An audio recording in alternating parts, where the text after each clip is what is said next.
Hi, everyone. You go next. So I'm Maki Keda, and I'm the director of our Energy Innovation Center, which is a centralized group that is focused on early technology validation, testing, and development. So I'll talk more about how we're working with some of our external partner. If you go next. So just for those who are not too familiar with our company, we have a clear purpose towards making energy cleaner and providing low carbon solutions to the market as well as to the people. Some of the numbers you see on the left side, large company, obviously, a lot of money on R&D, and our business is divided into two big business segments. One is more the traditional oil and gas, and the right side is the industrial and energy technology group, which I support for the most part, because my center is also focused specifically on energy transition and digitalization. So this right side of the business has broader application and presence in other sectors than energy, automobile industry, hard to abate industries, as well as telecommunications. So a lot more broader application because technology, as you know, is transferable in different sectors. We have been also present for more than 60 years in the geothermal sector, in wind, as well as in the hydrogen sector to provide services and products. So if you go to the next slide, these are four really areas of focus for our product development as well as research and technology development. Starting on the right side, on the left side is focused on the carbon footprint reduction. So really looking at emissions and leak detection, how to abate those emissions, as well as looking at life cycle analysis.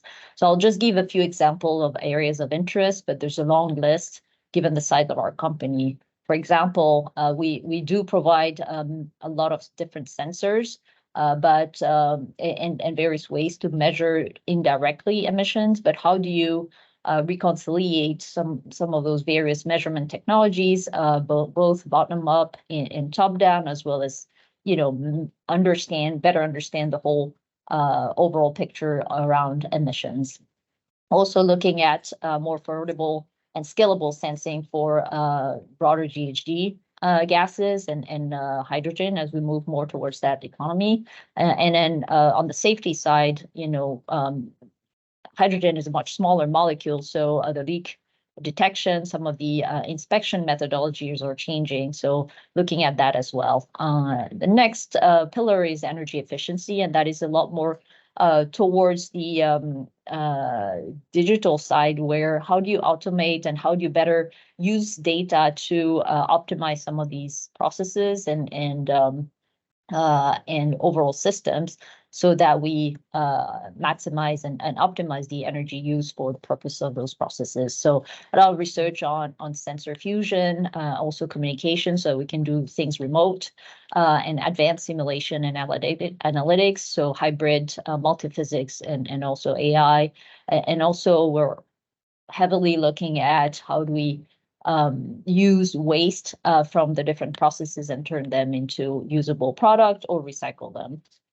Next pillar is on the sustainable infrastructure, where, for newer plants or assets, can we come in directly with an electrification solution? Or how do we design for X from the beginning? So not just for performance, but for, sustainable and lower carbon footprint. And then looking at novel ways to convert, say, CO2 into valuable products.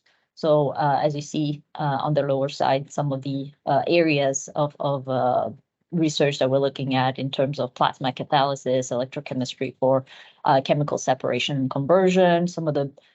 We have a business around battery inspection for EV, and a lot of the discussions with customers are around how do you reuse batteries, and how do you know when they're what application they would be applied for.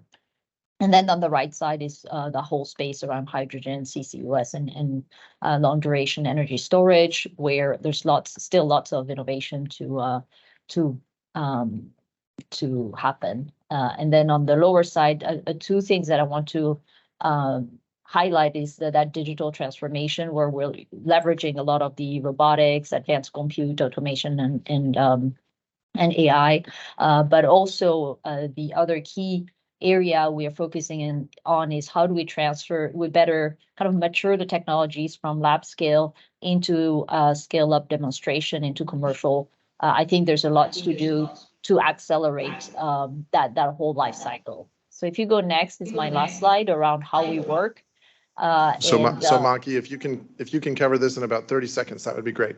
Yeah, so you see all the boxes around how we liaise with externals, and on the academic and research partners, we do engage quite a bit for early technology readiness level topics, and that's where I'm seeking any connection through this forum, and also through external funding engagement. We are engaged with national labs and universities. So I think with that I can close my section.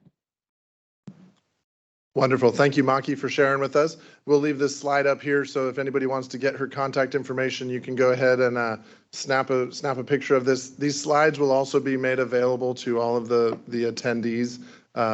So again, here's Maki and Maruthi's contact information. Reach out to them if you have any ways that you might be able to engage or want to engage with Baker Hughes.